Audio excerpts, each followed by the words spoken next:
Hello there, everyone. This is Aaron St. Dennis, the FF Mad Scientist, and welcome to the Mad Science Lab podcast.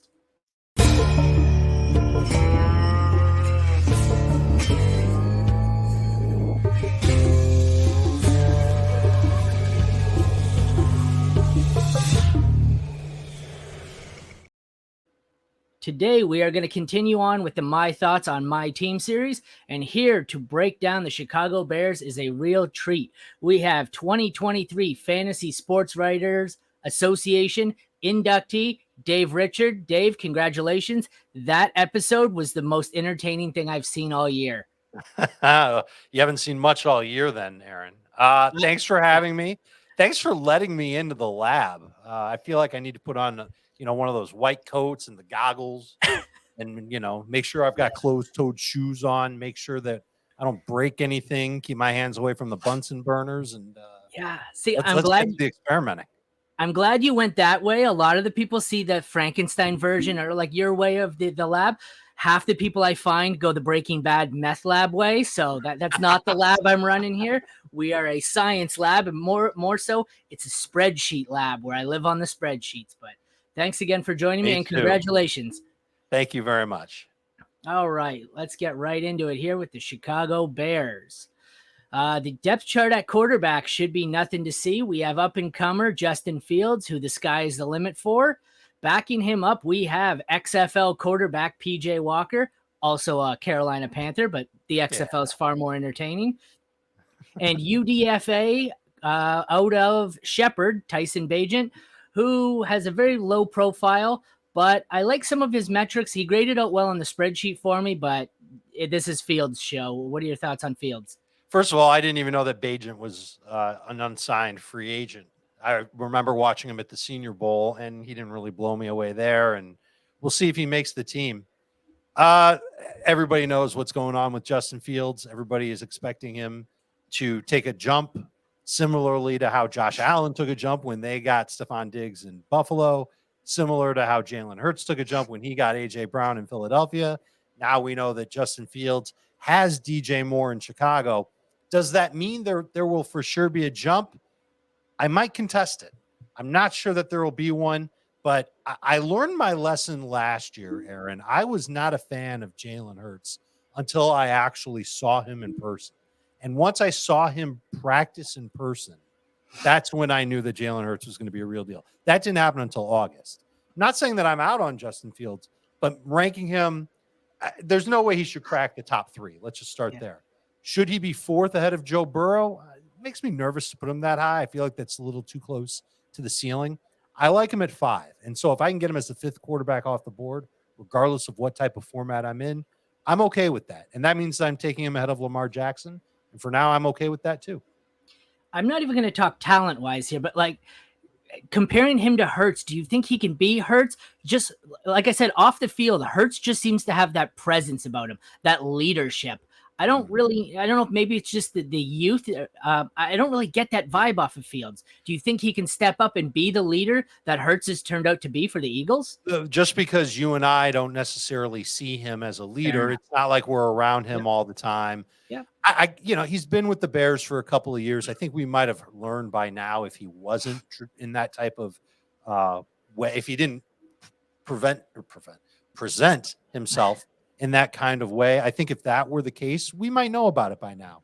I would imagine that he does have a chance to be a good leader. I've been around Hurts really only a couple of times in my life, and both times when I've been around him, it's been a very positive impression. He seems like a good, down-to-earth guy who cares about winning, cares about his team. He cares about fans of his team. He was in college that way, and certainly in the pros. Doesn't seem like a selfish guy. Seems kind of low-key when you hear him talk in interviews. And I think Justin's kind of the same way. Now, I haven't seen him flock to a bus full of kids like I once saw Jalen Hurts do, again, at the Senior Bowl. But it wouldn't surprise me if I learned that Justin Fields did a lot of charity work and worked with young people and wanted to coach some kids up. So as far as leadership goes, I'm not ready to say that that's not who Justin Fields is. I'm far more concerned about who he is as a thrower and whether or not he can improve on some of the metrics that he had last year outside of the red zone. Hurts seems to be the consensus QB3 right now. This time next year, what do you think the percent chances are that Fields is the 3 and Hurts is the 4? 20%? Ooh, so we're saying that Fields is ahead of Hurts? Yeah. Do you think he has it in him? No, Unlikely? Yeah. I don't. I think that Jalen Hurts is not only, I don't think he's, I think he's proven that he can be a good passer, and I still think he's got room to grow and be an even better passer and understand what Philadelphia asked him to do in the offense. He really didn't make a lot of mistakes last year. And the thing that really it just struck me was his accuracy improved. And this is the second quarterback that we've seen in like the last 3 years who came into the NFL with accuracy questions, and now they're at a point where they've ascended where we don't worry about their accuracy. And so the first step that Justin has to take, even sniff being near Jalen Hurts, is accuracy. Can he throw with a higher completion rate than what we saw last year? That's something that might take him a little while longer. He's not surrounded. Listen, Jalen Hurts has 3 really good pass catchers at his disposal. I think we could agree that Justin Fields has 1. I think DJ Moore is good. Yep. Darnell Mooney's okay. Cole Kmet's okay. But I don't look at them as in the same lens as Brown and Devontae Smith. I loved Devontae Smith when he was coming out, and I love watching him play now. And I think Dallas Goedert's really good. Yes. So I think he needs more weapons. I do love that Chicago continues to embolden their offensive line. They want that offensive line to be very good and to protect Justin. And I think that that'll go a long way. That's one of the secrets to Jalen Hurts' success in Philadelphia, by the way. Yeah. Eagles might have had the best offensive line in football last year. Absolutely. And that helped Jalen Hurts stand in the pocket an extra beat longer, make a better read, throw calmly instead of under duress. I think that would go a long way. And that's something that I think can be, it's starting to be comparable between Philadelphia and Chicago. Can't say Chicago's offensive line is at the same level as Philly's. We cannot do that, but we can say that they're starting to take steps toward getting there. Certainly going to be an exciting year, and we'll really see what Fields is made of this year. We'll move on to the running back room here. For anyone who doesn't watch the show regularly, we have a procedure I'm about to start, and you'll see it. 1 second, please.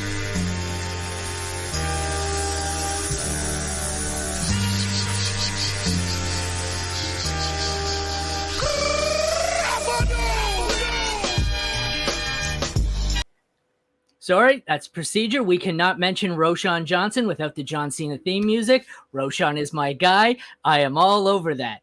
I get everyone's going to laugh at me, and they're going to say this is a 3-way timeshare, and they're probably right. But he was in Texas behind the best back on the earth and still got some touches, and I think he can beat out Herbert and Foreman pretty handily. And I see you as I speak disagreeing with me, so tell me why I'm wrong. I think we're headed toward...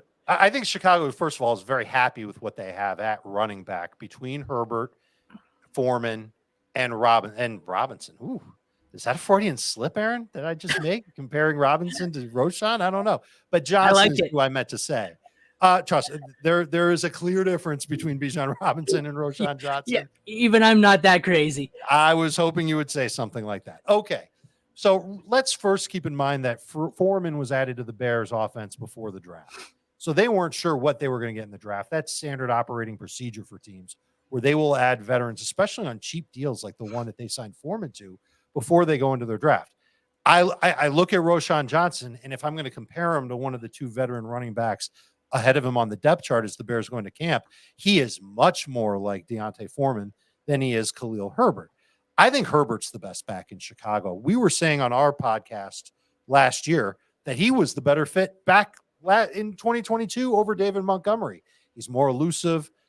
Certainly can catch the ball out of the backfield, even though we didn't see a lot of that. And here's an interesting fact for you. When David Montgomery was out early in the year, Khalil Herbert had a game with 20 carries. That was against Houston. He crushed them, 157 yards on the ground and 2 touchdowns. He also had a game with 19 carries against the Giants. That was a loss for Chicago. He had 77 yards, no touchdowns on the ground. Those were the 2 highest carry games for a single running back in Chicago all last season. There were 3 other games where Montgomery had 17 carries. One of them came early in the year. One of them came late in the year. Another one in the middle of the year. But there were also some games, like, for example, week 8 against Dallas, Herbert had 16 carries. Montgomery had 15 carries. There was another game later on. It was against the Patriots in week 7. That was a game the Bears surprisingly won. We saw Montgomery have 15 carries in that game and Herbert have 12 carries. I think that's the type of balance that Chicago is looking for between two backs, not three. And so what I'm going to suggest is that at the beginning of the year, Herbert's going to be the one that sees the majority of the work. Just more explosive, good one-cut runner, perfect for the offense. We already talked about the offensive line getting better to protect Justin Fields. That offensive line is also going to be very good at cracking lanes for Khalil Herbert to attack. So he's one of my favorite. Yeah, we're going to talk about breakouts and sleepers. I think he's a breakout candidate this year, Aaron. I think he could really end up being very, very helpful for fantasy managers as an RB2. He will lose playing time. There's no doubt about it. The Bears want to go in that direction. If Foreman plays like he did at the end of last year for Carolina, he's going to begin the year as that guy. And Roschon Johnson will probably make occasional contributions on offense and on special teams.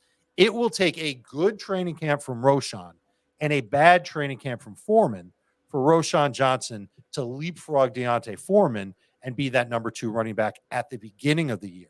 But what I'm thinking is that as soon as Foreman lets that door crack open a little bit, whether it's in camp or whether it's in the middle of the season, Roschon Johnson will get his chance to play a little bit more. The Bears do not have to rush him onto the field. And by this time next year, we could be talking about Herbert still as the main running back and Roschon Johnson is like the 1B guy. We could also be talking about Roschon Johnson as the 1A guy if Khalil Herbert doesn't do what I think he's capable of doing this year. So it's going to be a fluid backfield, but I think fantasy managers should feel okay about using Khalil Herbert, or at least thinking about Khalil Herbert as one of those last-ditch RB2s when they get into their drafts.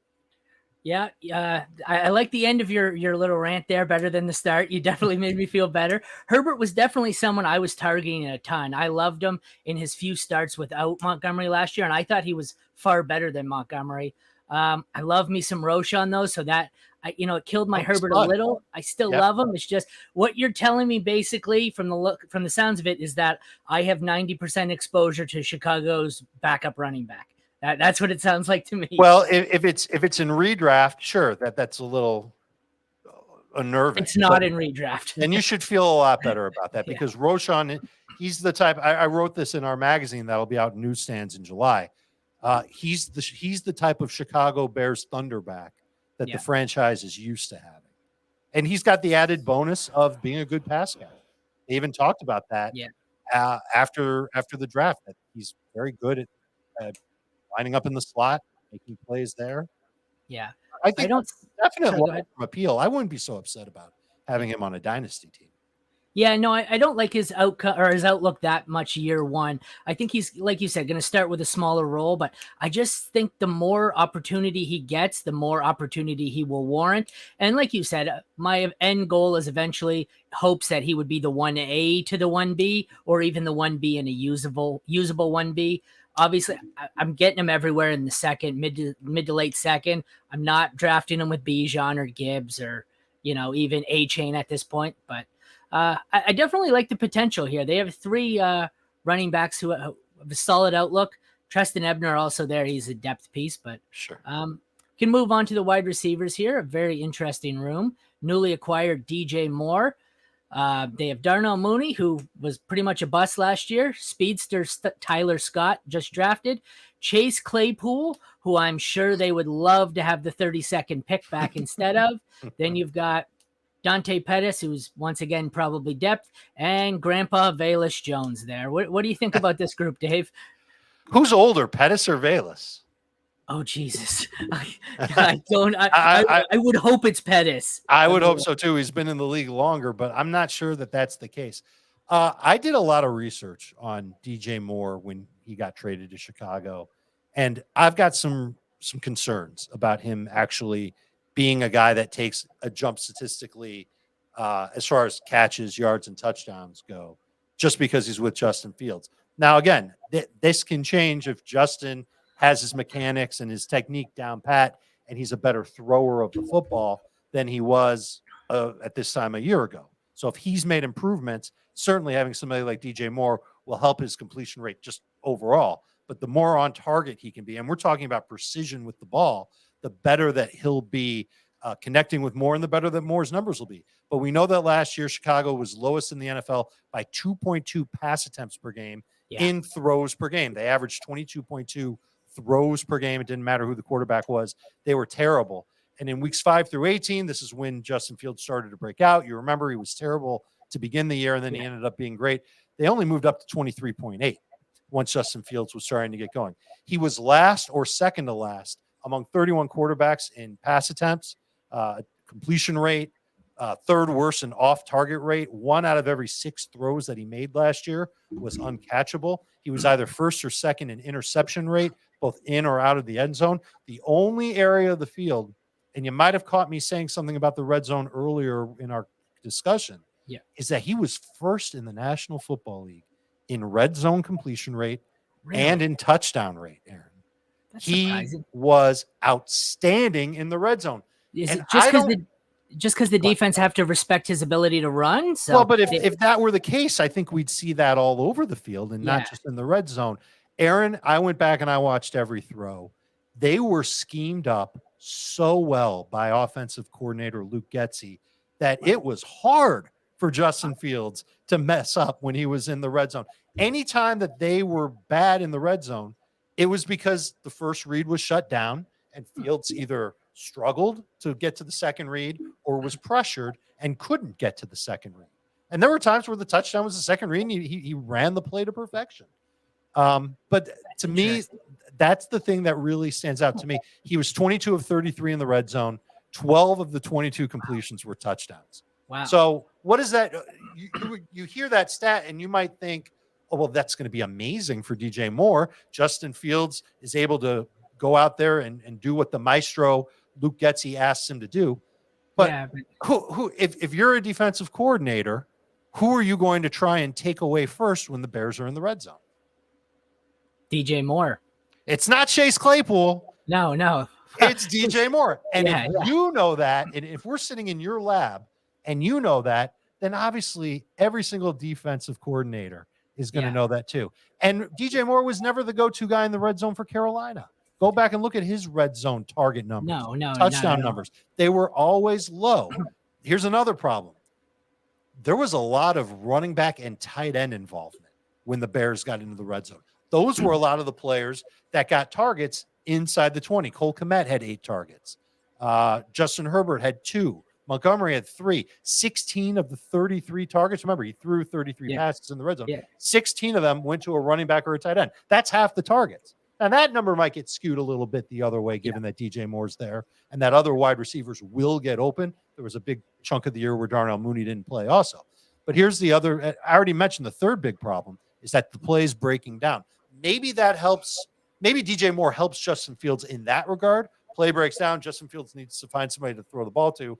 DJ Moore knows how to get himself open. But I think that that'll impact Justin Fields more outside of the red zone rather than inside of the red zone.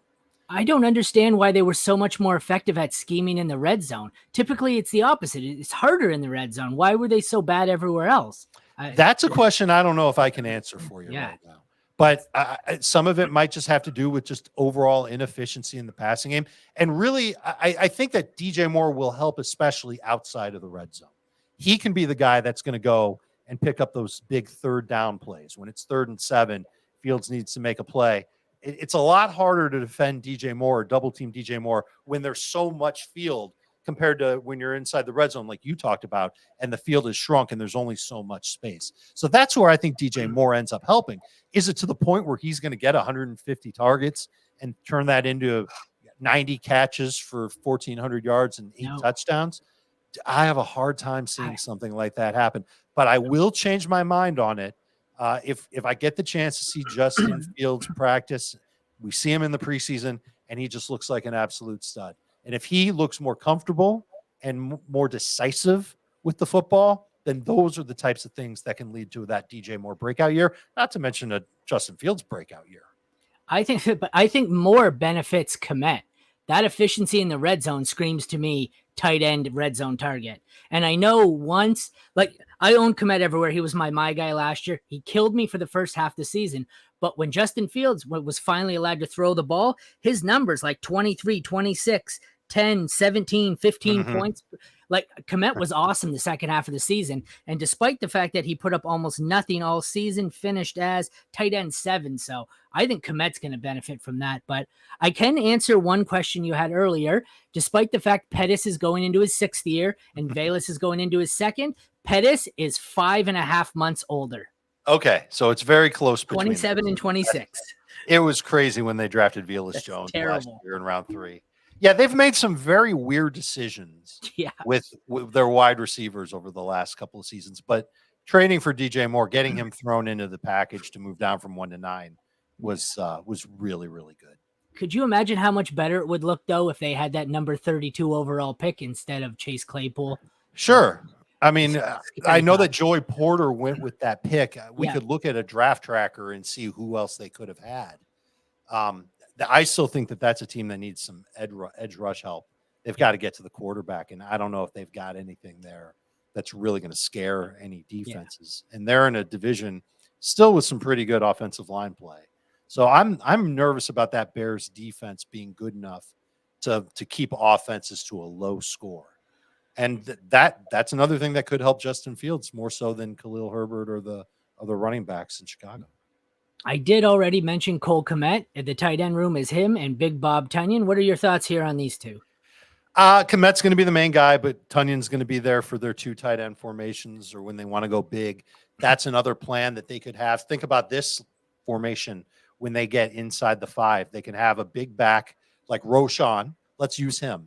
He could be in the backfield because he can also catch. You've got 2 tight ends, so you're not going to tip off exactly what you're going to do to the opposing defense. It'll force the defense to have a bigger defensive personnel group on the field and 2 wide receivers to go along with it. Theoretically, that could be DJ Moore and Darnell Mooney, but Chase Claypool might be better. Now you've got a lot of big bodies who can catch, moving around in tight spaces. And not only does that mean that Justin Fields can throw to these players that have good catch radiuses or radii? I don't know. Radii? You're the scientist, not me. Radii, I believe, but don't quote me. Okay. Or Justin Fields can use those guys to help block for him. So having Tonyan there, I think it's going to be good as far as having more schemed up plays for the Bears when they're inside the red zone, which they've proven to be great at given how last year went. I don't think Tunyan's going to cut that significantly into Cole Kmet's work. I do view Kmet as kind of a 3rd or 4th tier fantasy tight end where he needs to score a touchdown most weeks. And a lot of the plays that he made last year were due to busted coverage. And I can't count on a tight end to keep drawing busted coverage. Players usually don't do that. That's something you don't see. That's just something they luck into. And it comes down to the quarterback being able to find those players when coverage busts. His touchdown against Detroit when they were in Chicago, perfect example of that. There will be a few weeks over the course of the season where I think Kmet could be a bigger part of the game plan because they view the interior of a defense to be a weak point for who they're playing. Going up against Green Bay in week 1, I'm not so sure that would be something that they would do. But how many games last year did we see Cole Kmet catch 5 passes? I don't have the numbers in front of me, but I would guess that number was fairly low. And that makes him a little less trustworthy than some of the other tight ends that'll get taken in the first 8 or 9 rounds on draft day. All right. I know it's a little early in the off season here for ADPs, but based on, an estimate of where you think they'll go in redraft or best ball ADP, if you play at all, who's someone you think you're going to target and someone you think you're going to avoid based on where they're likely to be drafted? I would imagine that DJ Moore's ADP will be higher than where I would feel comfortable taking him. I would imagine that certainly in redraft and maybe in full PPR best ball, we could see DJ Moore as a round 3 pick. I'm looking at my rankings right now, Aaron, and I've got DJ Moore as a late round 4 choice. Actually 2 spots ahead of Justin Fields, and I don't even know if I like that. I could see myself moving more down even further as somebody who could get he could put up numbers similar to last year. That's not so bad, but he's never finished as a top 12 wide receiver in PPR points per game in his career, and he's finished outside the top 24 in PPR points per game each of the past 3 years. Now, quarterback play was certainly a factor in Carolina, but we're going to Justin Fields. To really buy into DJ Moore, you must believe that Justin Fields is going to take a huge leap forward. I don't know if that's going to happen. Back to your last part there, Kmet, one game with 6 receptions, 2 with 5, and that's it. Everything else was 4. How many with less. 4? Are you looking at the game log right now? Yep. 1, How 2, many with 4? 3. And then he had 2, 3 with 3, and then everything else is 1, 2, or none. Right. So, I mean, to me, that tells you the whole story. There were 6 games where he had 4 or more catches. Yeah. If you start Cole Kmet most weeks, you're really hoping for a touchdown. That's pretty much all his best games were. 1 touchdown, 2, 2, 2, 1, 1. Everything else was unusable. So he's a touchdown or bust tight end, which is pretty much all of them outside the top 8. he's right, exactly. So he's a priority one just because he's going to get those opportunities. And we already talked about what could happen in the red zone and what has happened in the red zone. And those are the kinds of data points that can make you buy into a tight end that's a touchdown or bust guy just a little bit more compared to the average run-of-the-mill jabroni at tight end who, I mean, honestly, you're like crossing your fingers hoping that magic happens when you start them in fantasy. All right, final question, but it's a 2-parter. Where do you think they finish in the division? And the 3 wins from last year, over, under, or the same? I think they'll go over 3 wins, and that's just, I mean, it's really hard to be worse than that. If they are worse than that, then I think Justin Fields' time in Chicago is done. They'll have 2 first-round picks. If they're worse than 3 wins, one of them will be toward the top of the draft. They might be in position to move up and get Caleb Williams or Drake May and restart at quarterback. I'm not a Bears fan anymore, but I have a lot of friends who are. I thought that both C.J. Stroud and Bryce Young were better throwers than Justin Fields. And if I were in the big chair in Chicago, I would have at least looked into possibly trading Justin Fields. But that's only if I could get a good haul in return. I don't think there's any way I was going to get the same type of haul for Fields as what the Bears got for the number 1 overall pick this past year. So what they decided to do was just stick with Fields, give him 1 more year. If he's great, awesome. They've got their quarterback. If he's not great, awesome. They've got 2 first-round picks. I think that they could settle in around 7 wins. I haven't looked into their schedule enough to really believe or pinpoint the 7 games that I think they'll win. It's kind of an off-the-dome guess. It is an off-the-dome guess, but I don't see them competing for the playoffs. I think they have a chance to flirt with last in the division again with Green Bay. All right, perfect. I'm sure everyone already knows, but you want to take a second here to tell everyone where they can find your work? Well, it's on CBSSports.com. And so if you're on Twitter, you can follow me at Dave Richard on Twitter. All the stuff I write is on CBSSports.com. There's a huge fantasy section. It'll help you get ready for your drafts whenever you're ready to get ready for your fantasy drafts. But we also are on CBS Sports HQ. It's a 24/7 streaming sports news channel. If you've got Wi-Fi to your device, you can go to CBSSportsHQ.com, and in one click, you're watching the latest sports news. You're getting smart analysis. You'll be the smartest sports fan in the room. You'll even get picks that'll help you win some money from your book. So if you're interested in being that type of guy or gal, go to CBSSportsHQ.com. You click one button that says watch live, and boom, you're there. No email required, no credit card required, just straight up good sports news to help you be a smarter sports fan. Awesome. Did you do your own FC Eliminator this year? I am in an FC Eliminator. I had the 3rd pick and I took Justin Jefferson. And I'm in Jamie's. I'm nervous that wasn't the right move, but because quarterbacks are flying. But I don't care. I'm in Jamie's, and he went tight end in the first round. Ooh, I think he picked 15th and went with Mark Andrews. So okay, it'll be interesting. I get it. Yeah, I'm going for good players more than anything else. I've gone quarterback. I think I have Dak and Tua. I picked at the end of the round. So you will live or die by Tua. That's how everybody's going to be that takes Tua this year. Well, thank you very much, Dave. I'm sorry I kept you a little longer than anticipated, but you were such a wealth of knowledge. Thank you. I appreciate it. Sure. Once again, this has been my thoughts on the Chicago Bears with the one and only Dave Richard. I am Aaron St. Dennis, the FF Mad Scientist, and this has been the Mad Science Lab podcast. Thank you again to Dave, and thanks everyone for watching. Take care.